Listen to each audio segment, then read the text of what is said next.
નમસ્કાર.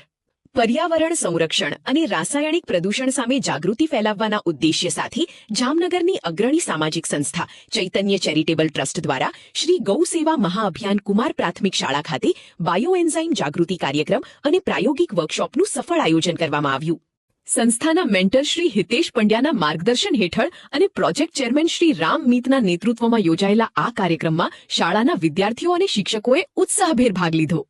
કાર્યક્રમમાં ગુજરાત પ્રદૂષણ નિયંત્રણ બોર્ડ જીપીસીબીના અધિકારીઓ મિત્તલ રાવલિયા, ઋત્વી જોશી અને ઝીલ પટેલ મુખ્ય અતિથિ તરીકે ઉપસ્થિત રહ્યા હતા. તેમજ શાળાના શિક્ષિકા સરોજબેન વડોદરિયાની વિશેષ ઉપસ્થિતિએ કાર્યક્રમને વધુ પ્રેરણાદાયી બનાવ્યો. વર્કશોપ દરમિયાન વિદ્યાર્થીઓને બાયોએન્ઝાઇમ વિશે માહિતી આપવામાં આવી અને તેને બનાવવાની પ્રાયોગિક તાલીમ પણ આપવામાં આવી. ફળોની છાલ, ગોળ અને પાણીમાંથી બનતું બાયોએન્ઝાઇમ એક કુદરતી અને પર્યાવરણ મૈત્રી વિકલ્પ છે, જેનો ઉપયોગ સફાઈ અને છોડના વિકાસ માટે કરી શકાય છે. જીપીસીબીના અધિકારીઓએ વિદ્યાર્થીઓને રાસાયણિક પ્રદૂષણના નુકસાન અને કુદરતી વિકલ્પો અપનાવવાના મહત્વ વિશે માર્ગદર્શન આપ્યું. કાર્યક્રમના અંતે તમામ વિદ્યાર્થીઓ, શિક્ષકો અને ઉપસ્થિત મહાનુભાવોએ કેમિકલનો ઉપયોગ ઘટાડવા અને પર્યાવરણના સંરક્ષણ માટે સામૂહિક પ્રતિજ્ઞા લીધી. ચૈતન્ય ચેરિટેબલ ટ્રસ્ટની આ પહેલ માત્ર એક વર્કશોપ નહીં, પરંતુ સ્વચ્છ, હરિયાળું અને ટકાઉ ભવિષ્ય તરફનું એક મહત્વપૂર્ણ પગલું સાબિત થઈ છે. નમસ્કાર, હું દિયા સોલંકી ચૈતન્ય ચેરિટેબલ ટ્રસ્ટમાંથી ઇન્ટર્નશિપ કરું છું.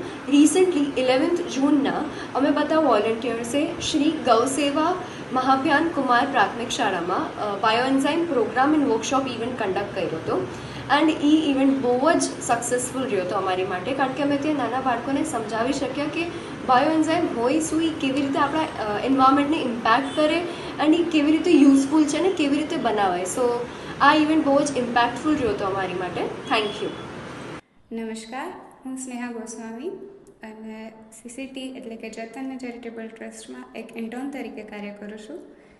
મેં અને મારા બીજા સહભાગીઓએ 11 જૂન 2026 ગુરુવારના રોજ એડવોકેટ હિતેશ પંડ્યાના માર્ગદર્શન હેઠળ શ્રી ગૌ સેવા કન્યા વિદ્યાલયમાં એક ઇવેન્ટ રાખેલો કે જેમાં અમે ત્યાંના બાળકોને બાયોએન્ઝાઇમ બનાવતા શીખવ્યું હતું. અમારા મુખ્ય અતિથિ તરીકે જીપીસીબીના અધિકારીઓ ઉપસ્થિત હતા. અમે બાળકોને બાયોએન્ઝાઇમ બનાવતા શીખવ્યું અને પર્યાવરણનું મહત્ત્વ સમજાવ્યું. બાળકોએ પણ પ્રતિજ્ઞા લીધી કે એ પર્યાવરણની બને એટલી રક્ષા કરશે અને અમને ખૂબ જ મજા આવી, બાળકોને પણ ખૂબ જ મજા આવી અને આવા એક એન્વાયરમેન્ટ ખૂબ જ ઇમ્પેક્ટેબલ એક ઇવેન્ટમાં જોડાવાનો મને ખૂબ જ આનંદ છે. Thank you.